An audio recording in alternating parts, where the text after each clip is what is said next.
No. That's the point of this exercise.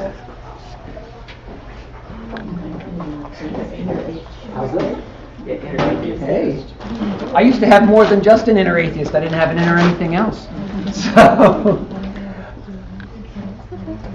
all right.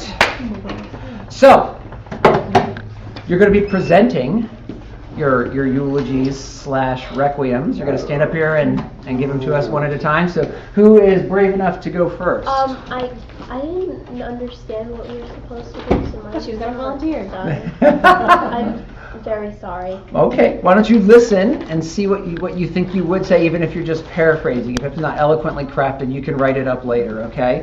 But you can go last, so who's going to go first? I think I hear, I thought I heard Pietro say he wants to go first. That is usually what happens if you're out of the room, you get volunteered. Yeah, just for future. Pietro's already standing, so Just so you guys know, for the future, don't skip committee meetings. You immediately get elected chair and put in charge of things. Okay? Don't ever skip meetings. All right, Elizabeth, you're up.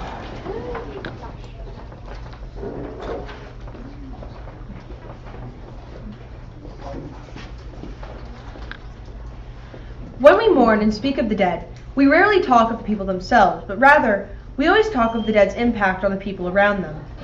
This is the frame of mind through which we approach the concept of loss, and is something that is even more easily applied when dealing with the death of God, a mere concept.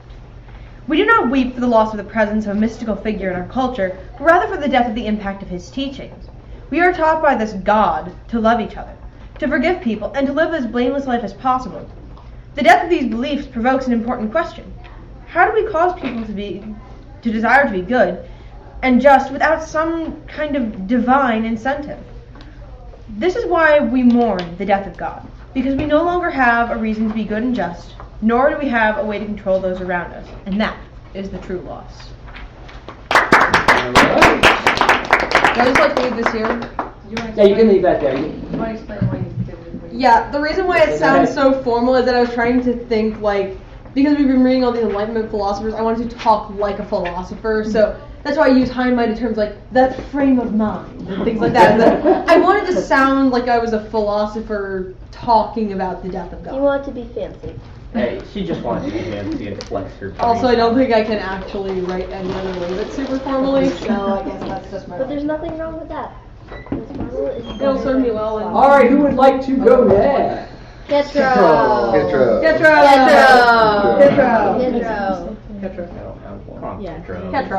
You volunteered while you were out of the room, so. Yeah, I mean, but Elizabeth really wants to go first, so you're going. What's that? He's saying, just say it louder. What'd you say? He doesn't have one. So you're gonna do just what Julia did. Then you're gonna get up and tell us what the content of your speech would have been, even if it isn't finally crafted, and then you'll get the chance to write it up and turn it in next week. That's the other one. So who else has one prepared? Ready to go next? Okay, I'll let you go. I saw your hand first. Dallas has one. And Dallas then Mateo, you're after her. And then Anthony should go after Mateo. But I don't have one. Yes, you do. You just literally said that you shouldn't read your paper, but now you have to read your paper. I have one, but it's now not we're all with me. curious. Yeah. Well, then just paraphrase it. Trust me, you cannot be as smart as some of the other people I've read. The big man in the sky, has he really gone? Can anyone tell me if he was ever really here? What difference would it make if he fell, when he never paid me mind anyway? But he's no more now.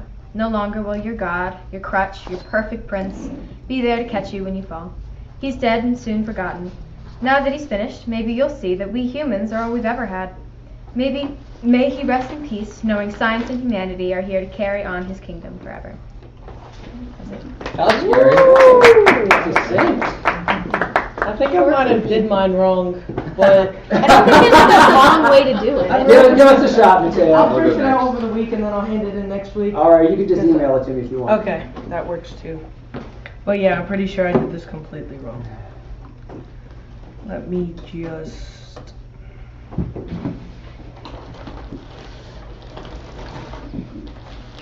Oh wait, I have... It's not this paper for everybody. I'm not saying it's writing.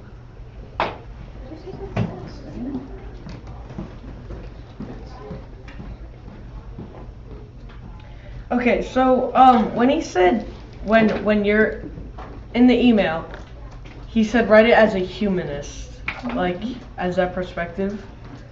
What was that supposed to mean? Because I didn't get that at all. Like a secular humanist, like a person who doesn't believe in God and basically Believes that we only have Like the ourselves. philosophers that we were reading about.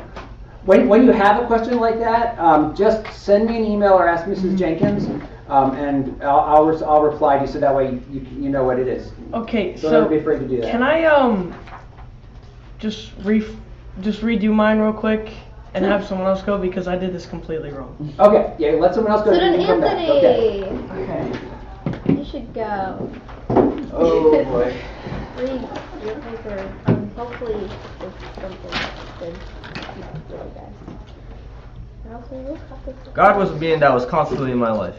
He was not someone who I would worship. I knew about him. Whenever I went, was God bless you or Merry Christmas or Happy Easter.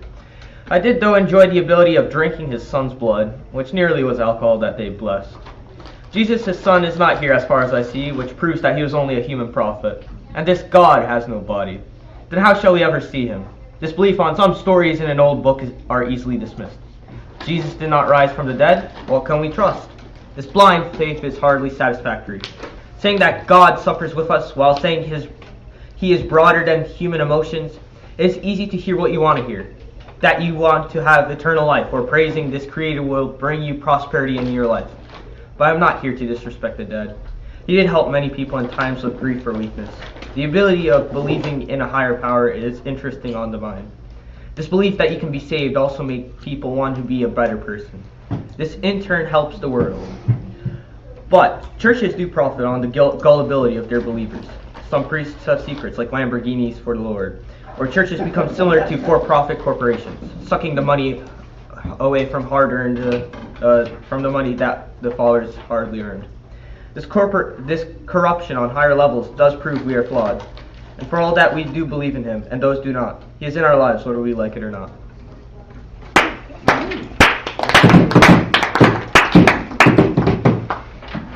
Can I just do my next one? Because I really... Reversed it? Yeah, I did reverse it. Okay. Well, then you're prepared for this week's exam. Yes, you can. Go ahead. Okay. Well, I'm sure you all heard the news that God is dead. I don't know about you, but when I heard the news, I felt like a celebrity from 2 generations ago had died. A person popular at the time, but little more than a name now. I'm sure that Will misses numerous rules that he imposed on us, and the same way that we miss school when summer arrives. Now, all snarkiness aside, he did give us a lot of stuff to do and use and play with and think about, and we'll miss his contributions in that way. If you're one of those four-eyed philosophers. As a non-philosophical person, and especially one of science, he had been quite distant for quite a while, and the fact that the main opposition is gone brings me the greatest relief and a nice amount of freedom that I've been yearning for quite a while. very nice. Next. Who else is ready? Dun, dun, dun. Polly? I didn't understand it, but I'm doing the same thing as Petro and Julia. Okay, yeah. So, Oh, great. here's what I'd like you to do. Come up, those of you who didn't prepare ahead of time, this will help you get yourselves in order to write what you want to write. Just come up and say a few of the things that you think, we'll just go around, right around the table, a couple things you think that would represent that point of view. So a materialist, a humanist, whatever, someone who's glad that God is dead, what would their perspectives be? Like, where do you think their focus would be? So we'll just go right around the table. Paulie, come on up. You're first. What do you think some of the things they might focus on are?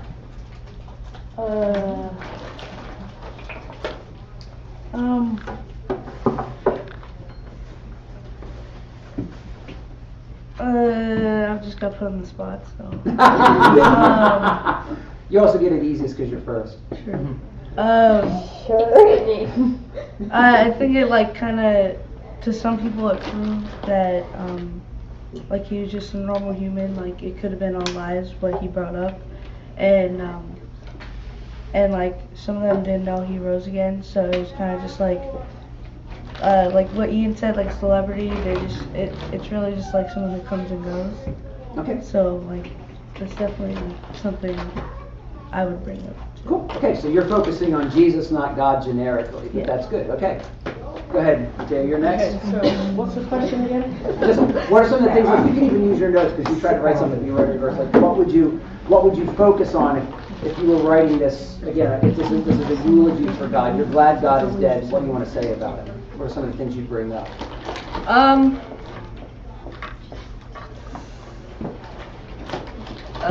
I would bring up that, like, what was a part of Ian's eulogy, that they're like his rules are basically gone now that he's dead. I mean, that doesn't happen with like everyone. Like, someone obviously, like, your mom can tell you to clean your room, and then when she dies, you don't just stop cleaning your room. I mean, you could. I mean, yourself, yeah, it is. Interesting. Or when you move out, then you know. Yeah. So. Okay, great. All right, Pietro, you're next. Okay. So I would be approaching this as a materialist, a material girl. So basically, I'd be like, No one's allowed to sing Madonna because of that reference. Not God at is all. dead, yes. I had to get- look through that one. I love money, Rolexes, cars, and that's all I want to worry about in this world. And if people are going to tell me I can't just worry about that and that it's selfish, then I'm glad he's dead because they have nothing to follow, and I hope they all die with him. All right. That was powerful. Interesting. That was empowering. Go ahead, Audie. My pronunciation is right, or is it Audie? It's Audie. Audie, sorry about that.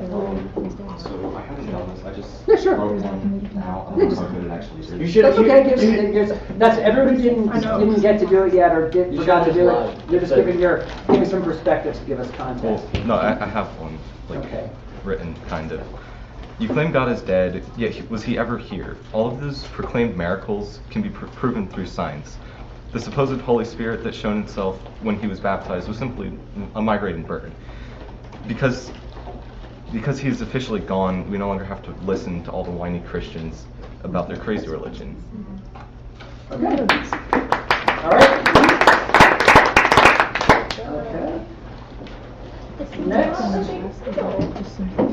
Go ahead, Anna. Will I be fine? Yeah, you'll be fine. You'll be fine. It'll be good. Delilah kind of has the most pressure because Okay. she's the last. So pretty much a person who only cares about money, pretty much I think their mindset would be, okay, less problems because God isn't alive anymore. So it's like less problems, more money. That's it. I don't know. Okay, so you're focused on the money piece. Okay. Yes. Okay.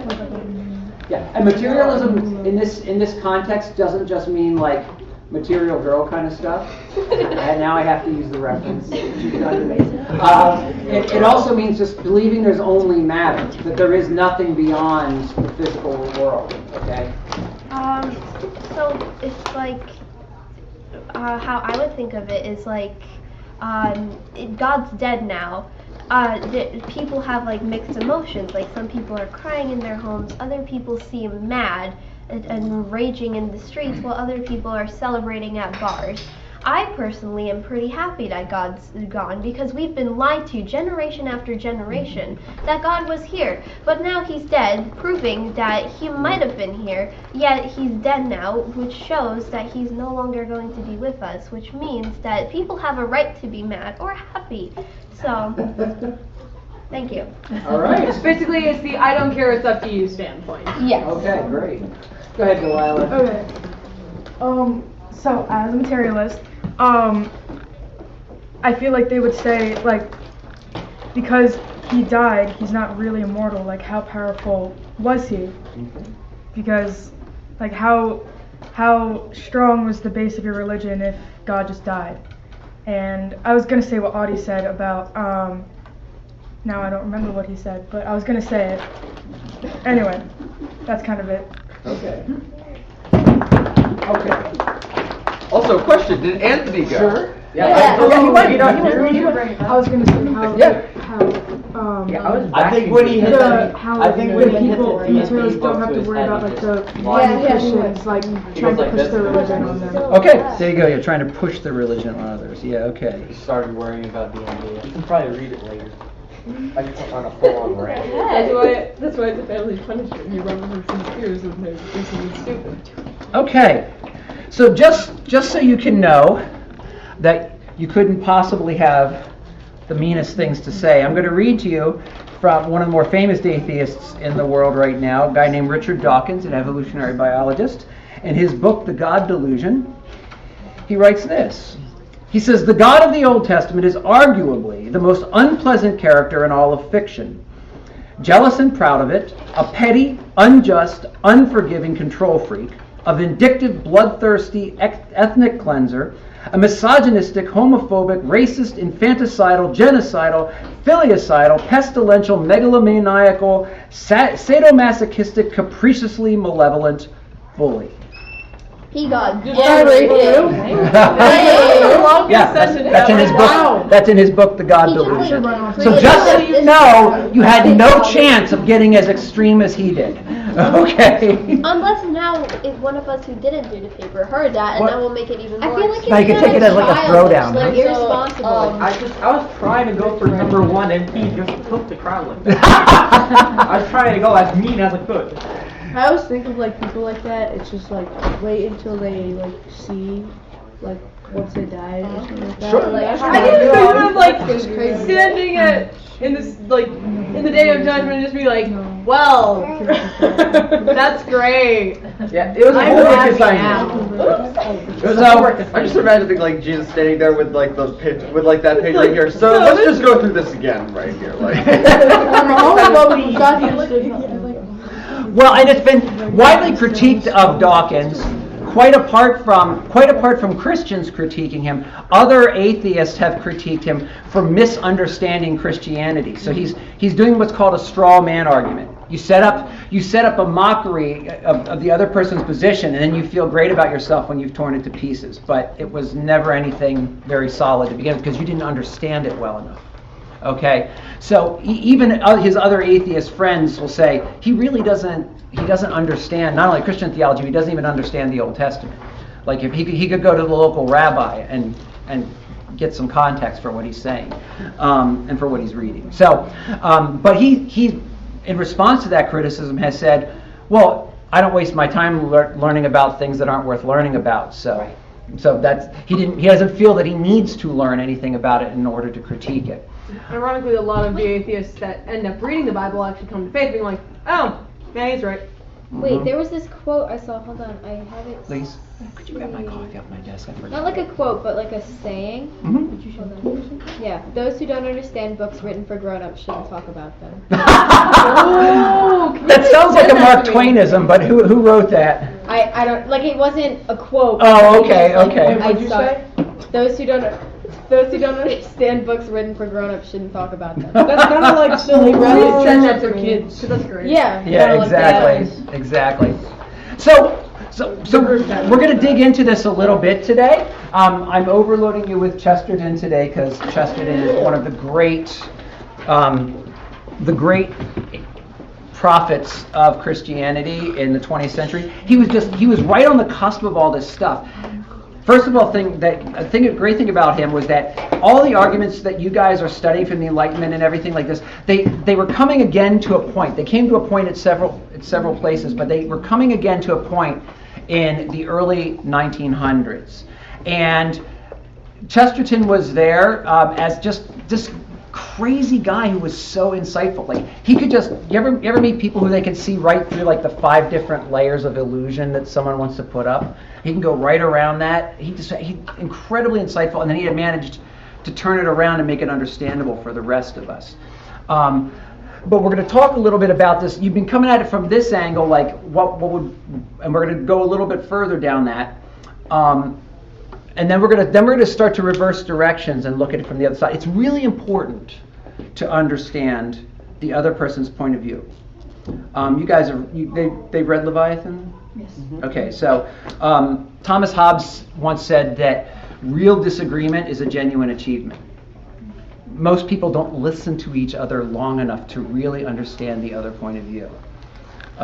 So you're arguing about stuff before you even really understand the other person's point of view. And you may have 70% of your argument in common, and then you separate.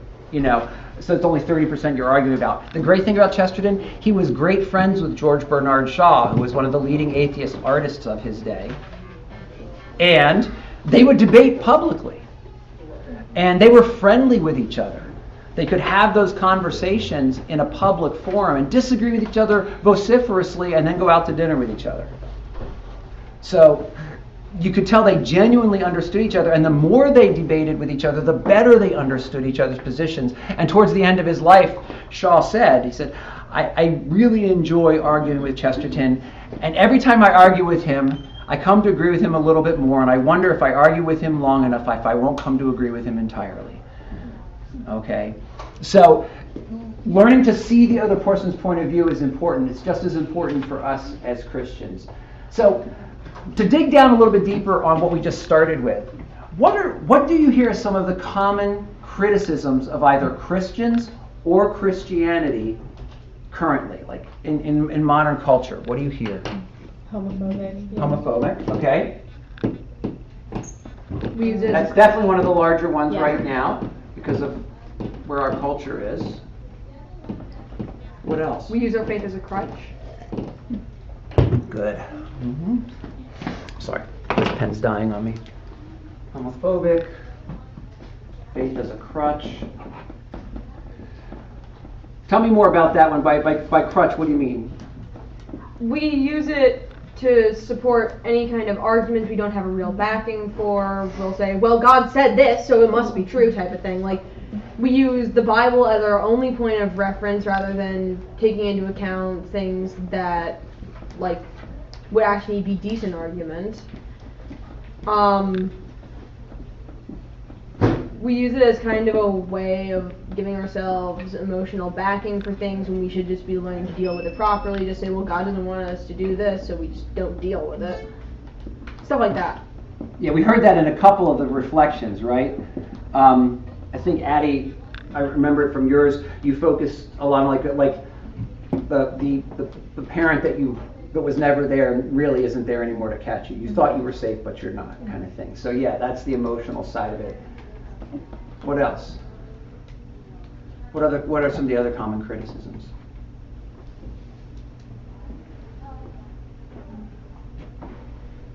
Intellectually lazy. Okay. Mm-hmm.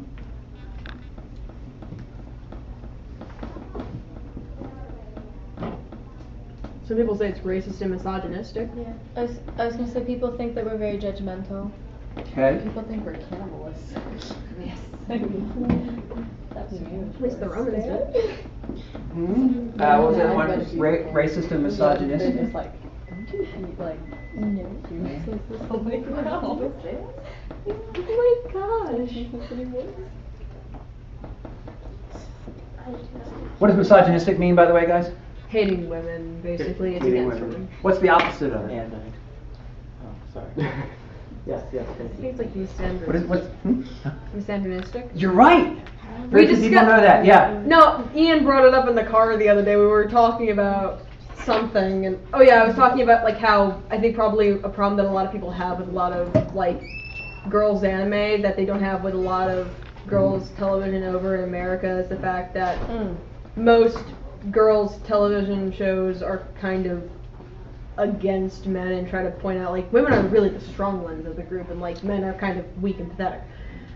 And so I was like, I used a joking term misogynistic just for fun, and Ian was like, wouldn't that be misogynistic? I'm like, hey, you're right. It's misandristic, yeah. What does it just something for you to reflect upon. What does it tell you about our culture at the moment that almost everyone knows this word and no one knows its opposite? Just a question to ponder a little bit. Wait, what's the word? The opposite is I'll put it up here. It's not really what no one accuses Christianity of this, but it's misandrist. Misandristic. Guner is the Greek word for woman. Aner is the Greek word for man. That's something that's different at the center of it. So what else? What else do they accuse Christians of? At least one other big one. I think Audie touched on it. Being whiny? No, but that could go in here. Whiny. That's my criticism of a great deal of American Christianity in particular. I look at what Christians face around the world, and then I hear middle-class white people whining about their problems in praise music, and I want to scream. He complains vehemently. Sorry. What else? Pushing their religion on you. Okay. Mm-hmm. I guess this goes with it, but disrespectful to other religions. Like trying to shun out like other religions. Yeah. Intolerant? Is that a good word? Intolerant of other religions? Yeah. Okay.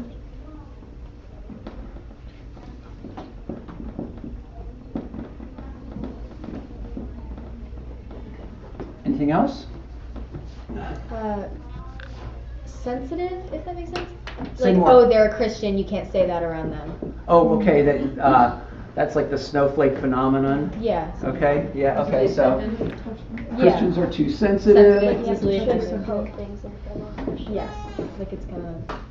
Closed-minded is one. Prudish. Yeah. Closed-minded. Warmongering? Huh? Warmongering? Mm. Because, you know, you either think of the Crusades or people fighting all the time on the streets in, like, what is it? Jerusalem? It's somewhere in Israel. No, you're right. They Jerusalem. just- I mean, that might be something they level at religion in general. Although I've never met anyone who's really worried about the Amish, committing war atrocities. But yeah, Unless they'll like It's an send their Amish paradise. horses out on it's it. an Amish paradise. There you go. What? Unless they'll send their horses out on it.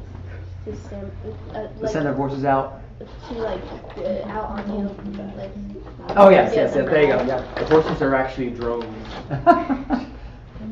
Anything else you guys can think of? Did I get all of them?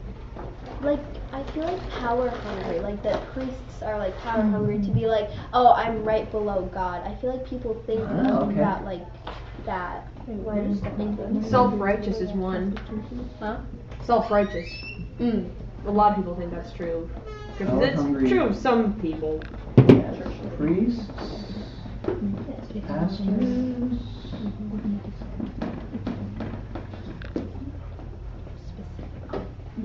And what was the one you just said? Self-righteous. Self-righteous. Like church lady. Yeah. That's fiction. You guys know Church Lady? Yeah. That's an old Saturday Night Live routine. You guys know Church Lady? Church chat, as it Church was chat. called. Yeah. But Church Lady was the character. Because I Money- know church money hungry ladies too. are usually the ones that, will kill you on the way out of the church. There you go. Verbal knife in the back, generally. Yeah. Okay. Money. Did you But say no, money they don't hungry? know what No. time What was ladies it? is Abby nice. said money hungry. Okay, yeah. Don't give yourself credit. Okay. And the big one I hear a lot, that's actually usually considered the number one thing, although homophobic has nearly caught up with it, that you see amongst younger people, meaning under 35, is incompatible with science. Yeah. Just don't understand. Like, all of these things are coming from people that are so obviously never, like, not Christians and never have been, never talked to a Christian. Because, I mean, they're all just, from a Christian perspective, also wrong. I mean, the one with incompatible from science, I could see where they're coming from. I get like how they that, can see that. But you but can't it's- have God without science. God is science, if that makes sense. You know? 'Cause they're Like, writing- he's everything that is. I think that like you can't have science without God, Yeah. or so you said you can't have God without science. Same thing. Either way, they both Actually, make yeah. sense. But they're writing mostly like, because I know that a larger part of like the church relies on what the Pope says is going to be more or less like the fact. And it wasn't until like I think 2013 or 2014 that the Pope said that there's possible existence of life on different planets. So that they were like, when for so many years prior they said that there could be microbiological life even within our own solar system. So I guess they're riding on that it's incompatible with science, but that's only relying on a human. As far as we see, we don't know what's outside our planet even. We don't even know what's in the bottom of the Mariana Trench 100%. Sure. Here's the as a pastor and someone maybe who's been. I'm going to take a picture of this because that's great stuff, guys. From my perspective, one of the things that's true is that this is true of Christians at different times. Almost all these things are actually true of some Christians at some times. Again, why is it important to understand your opponent? So that you don't pick out the worst example of what they are. Richard Dawkins would be one of the worst examples of an arrogant atheist for me to point at him and go, that's how atheists think. I used to be an atheist. That's not the way I thought. I was not that arrogant. And I really worked hard to understand, especially I was very close with a Catholic family back in high school. I worked hard to understand their point of view, even though I didn't share it. So you want to make sure you don't go picking the worst examples of other people and only reading their material and acting like, now I understand that point of view. That's what happens on the internet all the time, to be perfectly honest. That's what drives Twitter, is mischaracterizing people's points of view, because that's how you get lots of likes. You can't put a nuanced argument out there in 260 characters. You just can't. Yes? Oh, I was just going to ask if you could please move the podium. Oh, the stand? Sure. I can't see the Squeaking. Yeah, there have been times when this has been true, and I'll go through some examples here. When I first started in ministry, there are now a lot of churches that have gone flipped over and they're sort of pro-LGBTQ at this point. But when I started, there was a group, and they still exist, they're in Tennessee or something like this, but they would show up and they wore shirts that said, God hates fags. And they would scream this at people. Oh my God, that's so terrible. Yeah. In our American experience, of course, the incompatible with science piece is usually the Darwin monkey trials. Okay, so Darwin versus creationism. There are a lot of Christians doing bad science on YouTube right now, continuing that little illusion. But it goes back further to Galileo. Galileo is the big episode in church history where people felt like the church was against science. Now, interestingly enough, Galileo, I actually just got a new book with Galileo's letters in it. Galileo was a faithful Christian to the end of his life.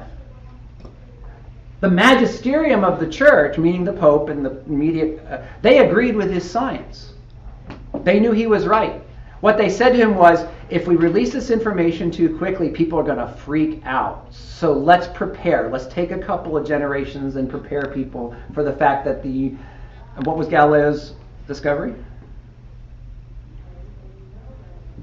The Earth rotated the sun? Yes, the Earth went around the sun rather than the other way around. Okay, he discovered that mathematically. Up till then, everyone thought, along with Aristotle, that the universe revolved, or what we think of as the universe, the stars, the heavens, revolved around the Earth. Okay, because it's if you don't have mathematics to measure everything yet, you're going, oh, sun comes up there, goes down there. That must mean it's going around us. Okay, based on the evidence of your senses, it took a lot of math and a lot of astronomy for someone to go, I don't think this is working out mathematically. Which is, interestingly enough, one of the big arguments that's now being made against Darwinian evolution, is that it doesn't work out mathematically. Not that it doesn't work out in theory, but it doesn't work out mathematically. Okay? So we're starting to see a turn in the world right now. Philosophers and theorists of science are starting to go, yeah, Darwinism doesn't work the way we thought it did. There's going to be the Galileos of this day and age. 400 years from now, they're going to look back and go, remember when so-and-so said that, and they crucified him for it. He lost his position. He lost his job. He couldn't stay employed anyplace. Guys like William Dembski managed to stay employed, but there were others who didn't. Racist, misogynistic, there have been times. Absolutely. What is the Ku Klux Klan famous for apart from wearing white hoods? Burning crosses. Burning crosses in people's yards. Power-hungry priests and pastors, I can point you to them on YouTube. I don't want you to, don't ever, do me a favor, don't ever go and listen to Kenneth Copeland. The guy lives in an $11 million mansion. I'm sorry, he is not caring for the poor. Okay? Self-righteous, we've all experienced that. Church lady, the character that we're talking about, I'll pull up some YouTube clips to show you guys. It is a forever condemnation upon Lutheran Church that the guy who invented that character was raised Lutheran. Okay? He met these people in coffee hour. And church lady would be famous for saying things like, so we've been doing our little things and all our naughty bits are tingling. Well, who would inspire you to do that? Could it be Satan? You know? So if he met people like this, or he wouldn't have invented the character, right? Everybody who goes to church knows this person. True? Apparently. I was not told we were having one, but let me go check. There's a fire. Did the parents burn something in the kitchen? Let me go check on the kitchen. Yeah, I don't have a door. My mom was. Oh, you guys think I may have burned it? Hey, guys, it's Everybody calm down. What did you do? stop playing with the bag and argue. I think it's from checking to see if it's a drill or not. We all must stay calm. Everyone in the window. I thought he didn't hear it. I was so confused. Hasn't everyone just disappeared? No, he didn't even look around. With the cat? Oh, get him down. Finally. Okay, no one's going outside. We're good.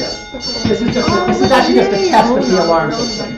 The woman is here inspecting it. That would have been lovely to know. Yeah, that'd be cool if like they told us. Yeah, just like a little warning, like Pietro. Oh my god. Damn though. Yeah, Goes hard. Pietro. Someone gonna sample this so we can like turn it into a jam. It's a way to record it. Just like put it on like repeat. Please don't. They're going. What's that? It's a sick beat, to be honest. You guys should taste that. Oh yeah. We'll close the doors and like drown it out. Yeah, that's a great idea. Thank you. Oh, yeah. Yay! Well, that was kind of hilarious. So, Right after this first lady. all right. So back to what we're doing here.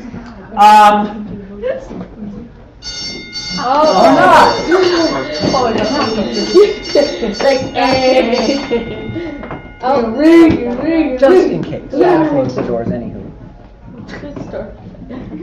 But All right. like even louder. Everybody was like, It was like right when we Have were them blast for Just the like speakers. bopping to the fire. All right. So back to this. Sorry for those of you on the internet. Intellectually lazy. I have certainly met Christians who are like that. oh gosh, yes. I've got the Bible. I don't need to think. Instead of being called to faith, meaning to go out and actually fulfill the commission that was given to Adam and Eve to go out and have dominion over the earth. There's actually a book out there called "Don't Check Your Brains at the Door," and for the rest of Christians not to just simply, not use their brains when they don't. Precisely. In fact, the history of science, a lot of historians of science have asked the question, because brain surgery was being done in China, way before we were doing anything like even internal surgery over here, why wasn't science born in China? Why was it born here? And most of them have come to the answer is that it had everything to do with Christianity. And the fact that Christianity viewed the world around us as inherently logical and worth exploring because the God who created it was the Logos, where you get the word logic from. Okay? Pushing religion. Money hungry, I think that goes along with power hungry. They seem to go together. Too sensitive, closed-minded, warmongering. We're dealing with a war right now in the Ukraine that some religious justification is being given to. Okay? I don't think anyone really believes that Putin is a devout Orthodox and that the Orthodox want him to wage war on the Ukraine, but he's trying to use it. I saw pictures of AKs being blessed. Huh? I saw pictures of AKs being blessed by a priest. Same. Yeah. There you go. One thing you guys have to deal with in this world that didn't have to be dealt with not too long ago is, as easy as it is to Photoshop and do things like that now, a lot of this war is being waged on the internet, and it's misinformation from both sides. And the difference between misinformation and a lie is that misinformation directs you to something else. Misinformation has been used in every war in history. It was especially prominent in World War II. Both the Allies and the Nazis waged huge disinformation campaigns against the enemy, hoping to get them thinking they were doing one thing while they were doing another.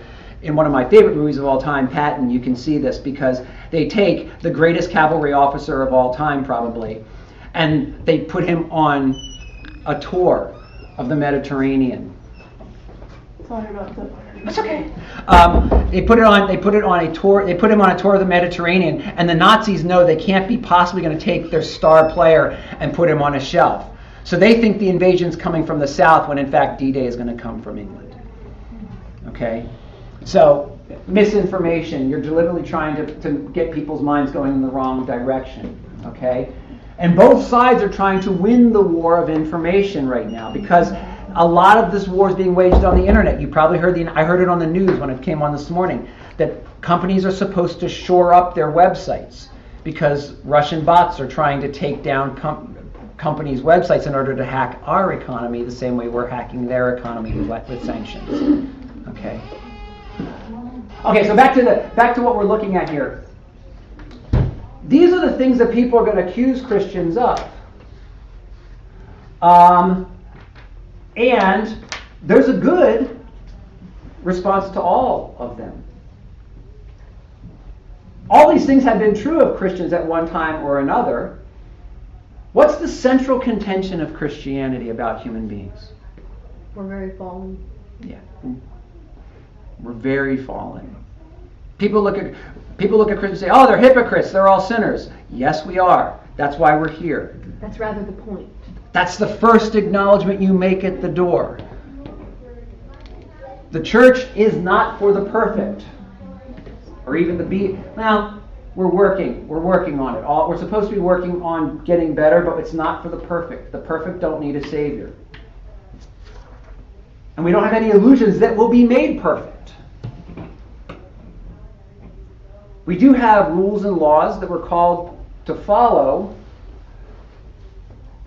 Why has no one accused the Buddha of pushing their religion on anyone? Because they don't. It's not true. They don't interfere with their They science. evangelize from their perspective. Now, the word evangel is tied with gospel, so only Christians can really evangelize in the proper sense. But evangelize as a verb has come to mean sharing your faith with other people. Do Buddhists do that? Can you go on YouTube and find a ton of Buddhist lectures? I can. There's a guy who does Shaolin that I love to listen to. Yeah? I was just going to say, basically the reason why I'd say they wouldn't exactly push religion is that they believe, well, if you're going to keep getting reincarnated, eventually you'll become Buddhist as well, and eventually you'll achieve whatever they call nirvana and that, and they'll just eventually become one of the giant whole of all beings. Right, but they have to keep sharing the Buddhist story in order even for the reincarnated people to hear the story again, right? Mm-hmm. Just like Confucianism, which is a philosophy of life, just like Islam, just like Judaism, just like Christianity. Any group that stops telling their story goes out of business and disappears in one generation. So all people do this. It's called pushing because people don't like what they're hearing. Sharing our faith is something that all people do, even if your faith is in atheism. What I just read, Richard Dawkins wrote a book called The God Delusion to try and convince you there is no God. Isn't he sharing his faith?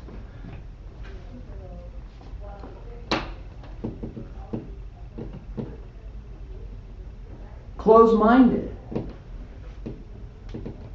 To think that some things are true and other things are false is not closed-minded.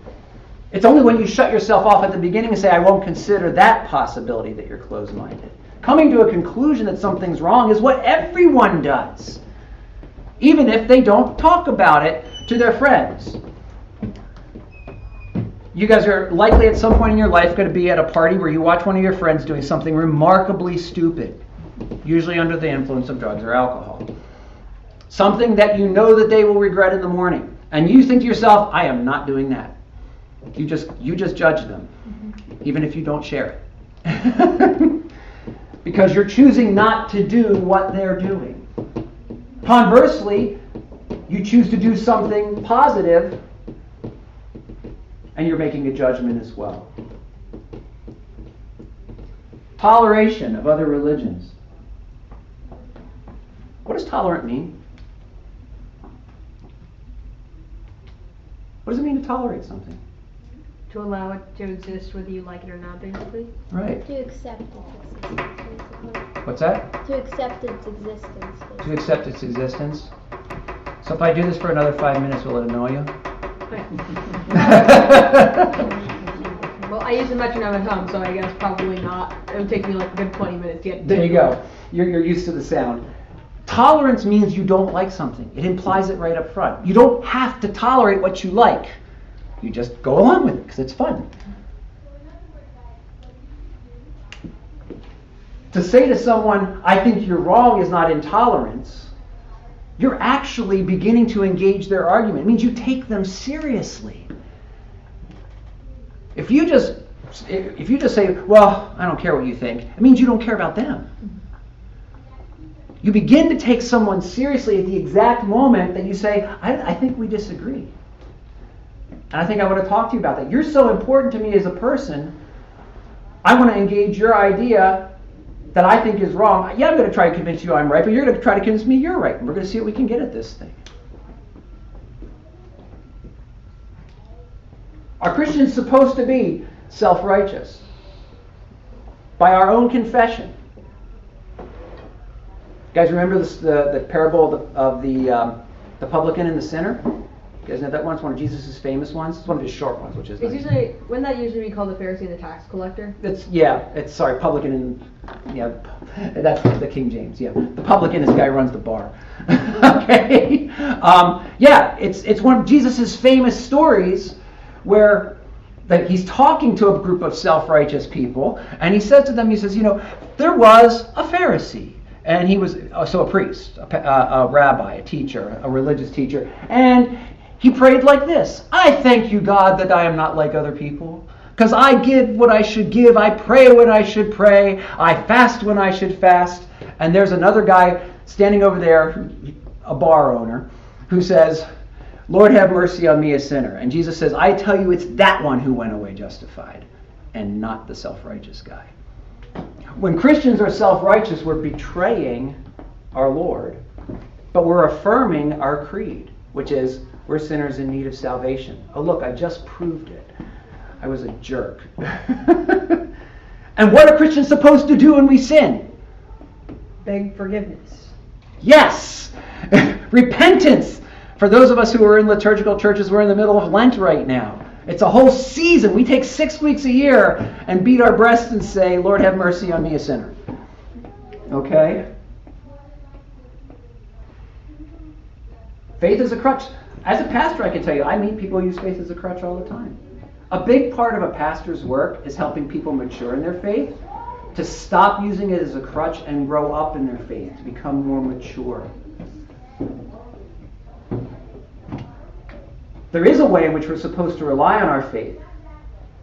But no one looks at a person who just came out of traction because of a car accident and says, man, you need a crutch. Well, yeah, because their leg is broken. That's the Christian claim, is that our legs are broken. We need something. It's not even that we want it. There is an actual need. That's a true claim. Like last year with the debate, with the evolution versus creation, which was so much fun, honestly. The idea was brought up of like a crutch, and think about your parents. I mean, you could see your parents as a crutch, but you need them. You can't live without them. You know? Yeah. You're designed for this. Would you be like, oh, you're using your parents as a crutch? I mean, yeah, if you're able to be living on your own and just for no reason. But as a baby, Mhm. you're not going to be looked at as being The myth. helped by. them. Yeah, It yeah. also doesn't deny the existence of the crutch, though. Just because you Right. rely on your parents doesn't mean your parents don't exist. Right. The same Right. you can rely on God doesn't mean that God doesn't exist. Yeah, exactly. Basically, the problem is that we need God for support, not necessarily as a crutch. Sure. And there's a legitimate way to use a crutch because you need it.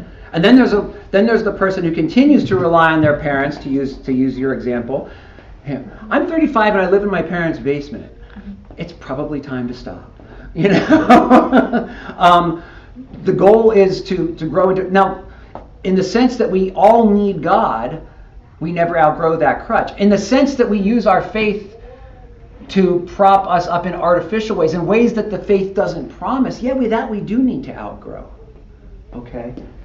But there are people who use their atheism as a crutch. I would much prefer not to think about God in that way, because how's it going to make me feel? Those of you who survived last year had to read Brave New World. I thought it was 2 years ago. Was it really? Oh my gosh, time passes. All right, so here's a quote from Aldous Huxley in his book, Ends and Means. He says, "For myself, as no doubt for most of my contemporaries, the philosophy of meaninglessness was essentially an instrument of liberation. The liberation we desired was simultaneously liberation from certain political and economic system and liberation from a certain system of morality. We objected to the morality because it interfered with our sexual freedom. We objected to the political and economic system because it was unjust. Similar tactics had been adopted during the 18th century and for the same reasons. The men of the New Enlightenment, which occurred in the middle years of the 19th century, once again used meaninglessness as a weapon. I can say I don't believe in God because I don't want the obligations that come with believing in God. That's a crutch. Or it's a lever.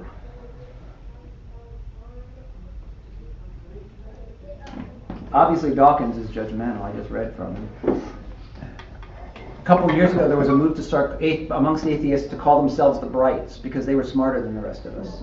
Basically redoing the whole Enlightenment thing. Mm-hmm. Yep. Judgmental goes. You can find judgmental people in any group you grab, guaranteed. It was a big growth period for my friendship with my friend Joe, who lives a very actively homosexual lifestyle. We've been friends since we were tiny. Our birthdays are 2 days apart. When he let me pray at dinner, out loud, because he was judgmental and intolerant up till that point. So it was growth for him to let me live out my convictions in his presence without being offended by them. So yeah. Oh, just going back to the whole concept of faith as a crutch. Mm-hmm. I feel like that's kind of, I can see how that would be an accurate term, but I can also see it as being more like God as a support for us. So I see it more like humanity is like the drunk friend at the party. Like, we're the drunken friend at the party, and God is the sober guy who's keeping us from walking off the road. Being stupid. There you go. Or isn't like God the electricity feeding into our outlet for life support? Yeah, there's lots of different metaphors you could use. They're all good. We have a little boy in our congregation who he's getting on to about 2 years old now, named Cameron. He was born where his spine was open, and so he wasn't born that way. He was like that. They diagnosed it in utero. And so they actually did surgery internally because when you're in utero, you're breathing or either swallowing constantly your waste as well. That's what that black stuff is that comes out when you're first born. So that poison was getting into his spine, and it was slowly killing his nervous system. So they actually did a surgery to close his spine up and close his skin. So, but unfortunately, some damage had already been done to his legs, so he only has partial control of his legs. So as he learns to walk, he's got braces. He's got braces because he needs them. So it's not a bad thing that those are being provided for him, so he can walk as close to normally as possible. And in a way, that's the way Christians are with our walk with God, is that we're receiving what we need to walk a little bit more in the manner in which we were designed to be walking, but from which we fell away in our fall into sin. Incompatible with science is a no-brainer. No one really believes this if they're not intellectually lazy, which again, atheists and other groups can be as well. Some of the top scientists in the world are Christians. The guy James Tour, who creates some of the most incredible nanobots in all history, he actually builds cars at a nanoscale with moving wheels and stuff like this. And 5,000 of them end to end is the width of a hair. And he's a Christian. He leads Bible studies on his breaks at work. A name which some of your parents probably know and don't like, Francis Collins is a Christian. So there's tons of good scientists who are Christians. No one really believes that. In fact, like I said, science was born here in the West, in the more midst of Christianity, because Christians were busy exploring the world because they believed it was intelligible. Homophobic, racist, misogynistic. Why misogynistic? We'll take them in reverse order. Or like how women should be like Blaming women for the mess. or they should be like that. That they should be underneath their will of their yeah, husband. underneath the husband. Probably also the fact that the apostles were, all men, not taking into account, of course, Mary or anything. And like you barely see any like female priests or pastors. Yeah, and there is debate actively within the church whether women can or should be priests or pastors, but that doesn't mean that they're not equal. In fact, in the early church, the church was the first people to include women in the power structure of the church. In the ancient world, Christians were considered hopeless romantics because they thought women could think. The word virtue. You guys know what a virtue is, right? What is a virtue? Anyone? An uncontested positive quality. What? Say it again? An uncontested positive quality. Okay, that's a good way to say it. Yeah, the word virtue. We have a. There we go. So we gotta have a rag here somewhere. Huh?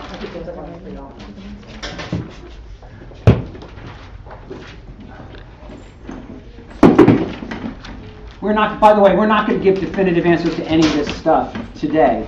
What I want to lift up for you is that there are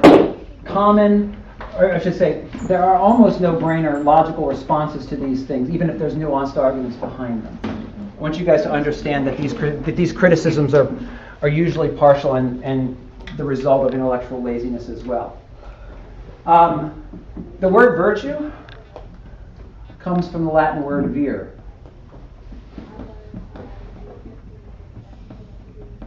Which means manly. It's literally the Roman word for man.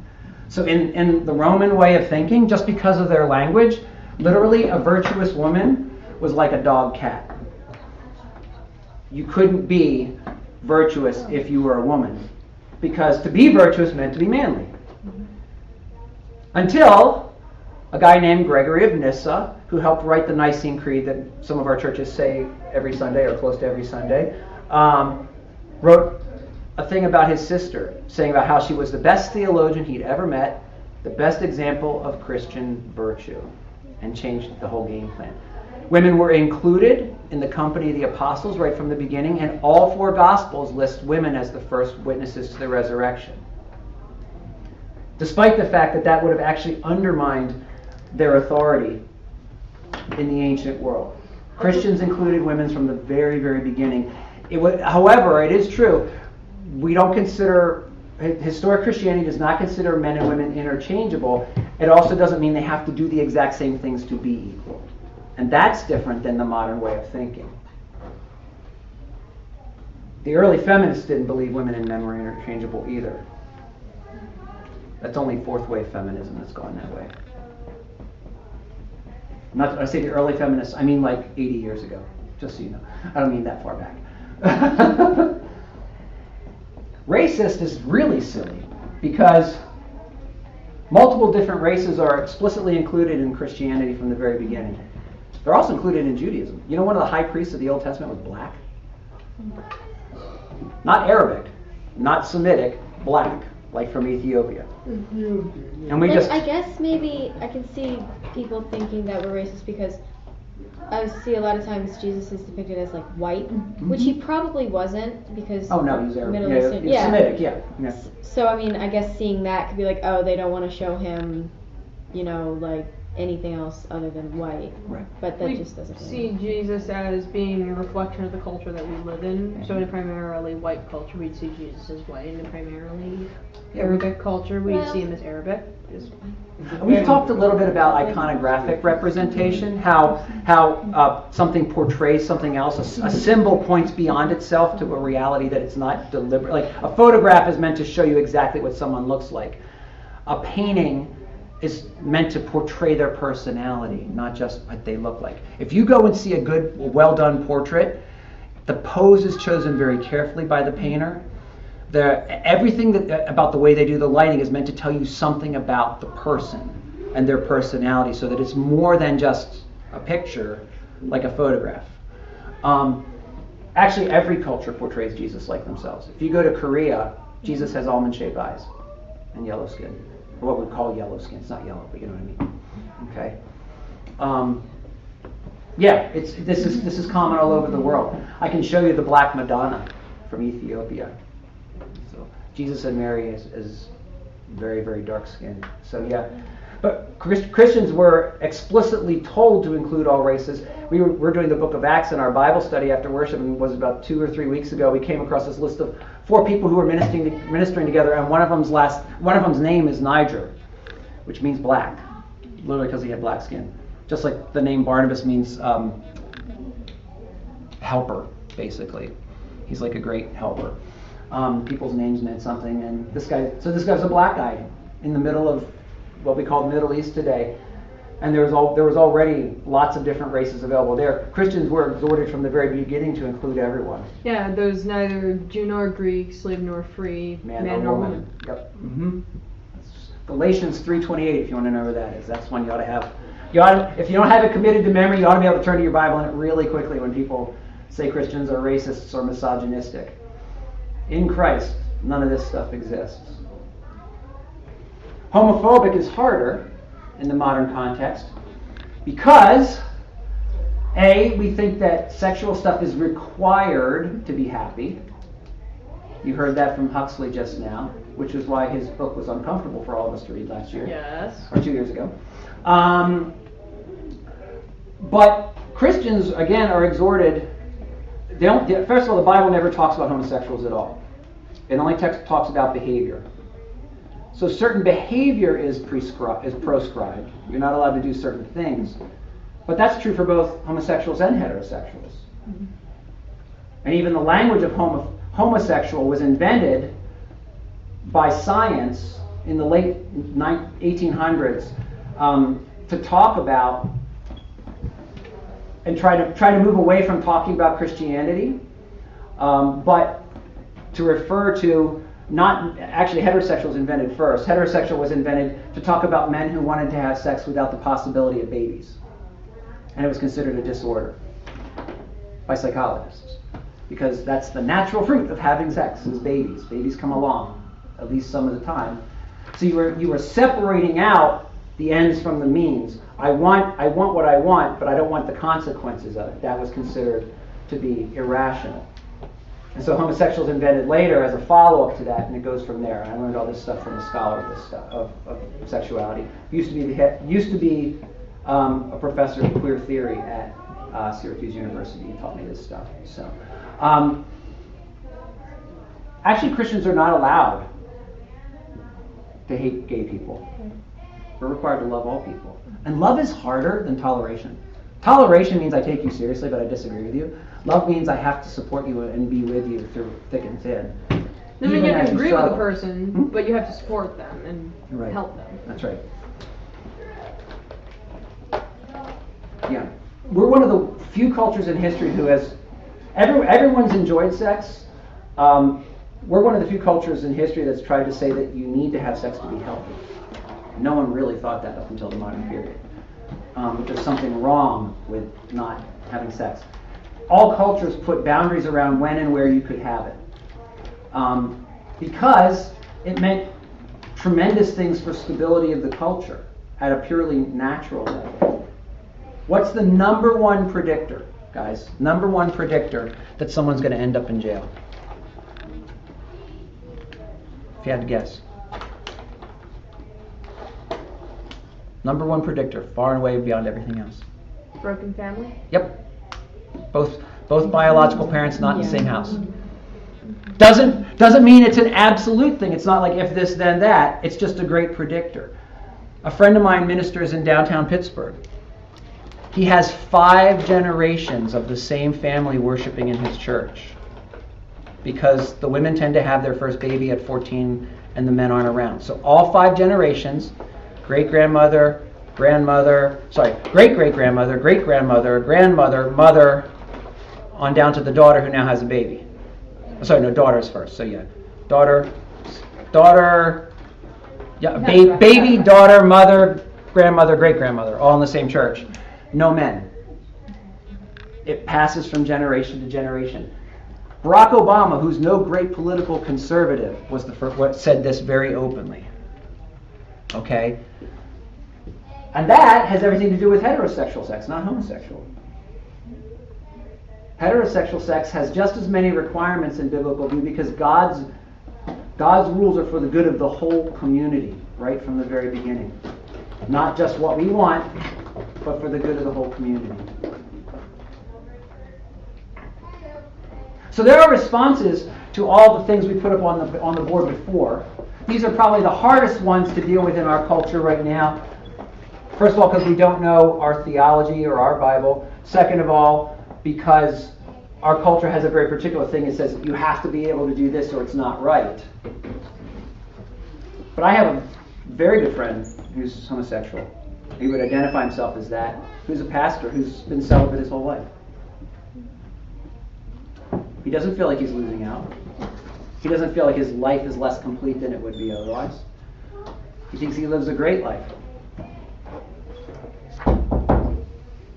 So anyway, there are ways to think about all of these things. And even if, like my friend Joe, I don't agree with the way he's living his life, I've made mistakes in my life, so my job is not to judge any. I'm only supposed to be judging my own sins so that I can repent of them. I'm not supposed to judge anyone else's. My job with him is to share the story of Jesus, not share what the God he doesn't necessarily even believe in yet wants him to do with his life. That comes second. The same way that a Buddhist's journey is to share the Eightfold Path with people, a Christian's journey is to share the love of God in Jesus Christ. And then you start to unwrap that and figure out what that means for your life. My spiritual director has a man who became a Christian at his church through a ministry, and this guy, they would bring a speaker to campus every semester. He ministers just off the campus of Penn State. They would bring a speaker to campus every year, and there was this one guy who would come in, he'd sit at the back, and he'd fume out partway through. Each year he stayed a little longer, and then he would fume out. About the 4th year, he stayed till the end, and he went down to meet the speaker down in front, and who was signing books and shaking hands and stuff. And he comes down and says, "All right, you've convinced me. I need to be a Christian, but we've got a problem. I'm gay." And the speaker said, "Oh, well, I've got a book here about Jesus." And he said, "No, I'm gay. You don't understand." He says, "No, you don't understand. We'll get to that later. I'm here to tell you about Jesus." And that man became a Christian. He's part of my spiritual director as well. He's no longer at that church. He's retired now. But that man became a Christian. He's part of that church. And he struggled for 10 years till he reached a place where he was chaste. But chastity is required of all Christians vis-a-vis everyone who's not their spouse.